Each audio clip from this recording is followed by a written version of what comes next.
بسم اللہ الرحمن الرحیم۔ 21 رمضان کی رات جیسے ہی قریب آنے لگی تو امام علی علیہ السلام نے اپنے شہزادے حسن و حسین کو بلایا اور وصیت کی، میں دونوں کو وصیت کرتا ہوں تقویٰ سے دور نہ ہونا، دنیاوی چیز نہ ملنے پر افسوس نہ کرنا، اور اللہ کی مخلوقات پر جو ظلم کرتا ہے ان کے دشمن رہنا، یتیموں کے معاملے میں اللہ سے ڈرتے رہنا کہ کبھی وہ بھوکے نہ رہ جائیں اور تمہاری آنکھوں کے سامنے کہیں برباد نہ ہو جائیں۔ اللہ نے جس کو زیادہ دیا وہ اس لیے دیا تاکہ وہ اپنے ارد گرد حقیر انسانوں کی مدد کر سکیں اور پڑوس میں رہنے والوں کا خیال رکھنا،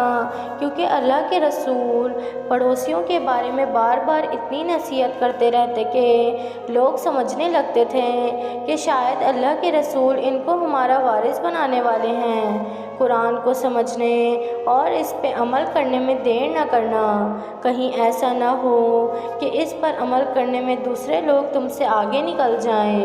اللہ سے نماز کے بارے میں ڈرتے رہنا، کیونکہ نماز تمہارے دین کا ستون ہے، اور اللہ کے گھر کی حفاظت کرو کیونکہ وہ تمہاری پہچان ہے۔ اللہ سے ڈرو اپنی جان، مال، زبان کے بارے میں، نہ کسی کا مال غصب کرو، نہ کسی کو ہاتھوں سے تکلیف دو، نہ کسی کو زبان سے دل دکھاؤ، آپس میں ایک دوسرے سے تعلقات رکھو، ایک دوسرے کی مدد کرتے رہو، اور خبردار ایک دوسرے سے تعلقات ختم نہ کرنا،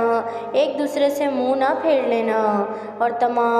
عبد المطلب کی اولاد کو خبردار کر دو کہ وہ انسان کا خون نہ بہائیں۔ اس بات پر کہ امیر المومنین کو قتل کر دیا گیا، میں یہ نہ دیکھوں کہ وہ مسلمانوں کا خون بہانا شروع کر دیں۔ میرے بدلے میں میرے قاتل کے علاوہ کسی کو قتل نہیں کیا جا سکتا۔ دیکھو اگر اس ضربت نے میری جان لے لی تو ایک ضربت کا جواب ایک ہی ضربت ہے، اور دیکھو میرے قاتل کے جسم کے ٹکڑے نہ کرنا، کیونکہ میں نے رسول صلی اللہ علیہ وسلم سے سنا ہے کہ خبردار کسی مردہ کے اعضائے بدن مت کاٹو، چاہے وہ پاگل کتا ہی کیوں نہ ہو۔ اور آپ نے فرمایا، حسن حسین میری شہادت کے بعد میرے جنازے کی، میری قبر کی کسی کو خبر تک نہ دینا، میرا جنازہ اونٹنی پر رکھ دینا، اور پیچھے سے حسن و حسین تم اٹھانا، اور آگے سے جبرائیل و میکائیل اٹھائیں گے، کیونکہ مجھے پتہ ہے کہ اللہ کے دین کے دشمن میری شہادت کے بعد یہ چاہیں گے کہ اس علی کی قبر کو کھود کر علی کے جنازے کی توہین کریں۔ میری قبر پہلے سے ہی بنی ہوگی، جہاں وہ اونٹنی روکے وہاں مجھے تدفین کر دینا، اور یہ بات کسی کو نہ بتانا جب تک اللہ خود ظاہر نہ کرے، اور حسن حسین اور عباس ہر حال میں اللہ کے رسول کی نبوت کی گواہی دینا۔ بس اتنی دیر میں آپ فرمانے لگے، سلام ہو یا رسول اللہ۔ گھر میں کوہرام برپا ہو گیا، سب فرمانے لگے، یا علی کیا ہمارے درمیان رسول پاک موجود ہیں؟ تو امام علی علیہ السلام نے فرمایا کہ ہاں، اللہ کے رسول اور تمہاری ماں فاطمۃ الزہرا مجھے لینے آئے ہیں۔ یہ کہہ کے آپ نے اپنی مبارک آنکھیں بند کر لیں اور گھر میں ماتم کی صدائیں بلند ہو گئیں۔ آپ کی شہادت کے بعد آپ کی وصیت پر عمل کرتے ہوئے آپ کے جنازے میں کسی کو بھی شریک نہ کیا گیا۔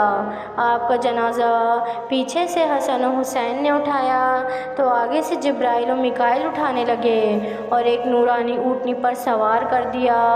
حسن حسین، جبرائیل و میکائیل کے علاوہ کسی کو اس بات کی خبر تک نہیں تھی۔ خاموشی سے اس اونٹنی کے پیچھے چل ہی رہے تھے کہ جیسے ہی کوفے سے تھوڑا آگے گئے، ایک چمکیلے پتھر پہ وہ اونٹنی رک گئی۔ اس پتھر کو ہٹایا گیا تو وہاں ایک قبر پہلے سے ہی بنی ہوئی تھی اور اس پہ لکھا ہوا تھا کہ یہ قبر اللہ کے نبی نوح نجی اللہ نے بنائی ہے، اللہ کے اس ولی کے لیے جس کے صدقے میں میری کشتی کو نجات ملی۔ سلام ہو شیر خدا،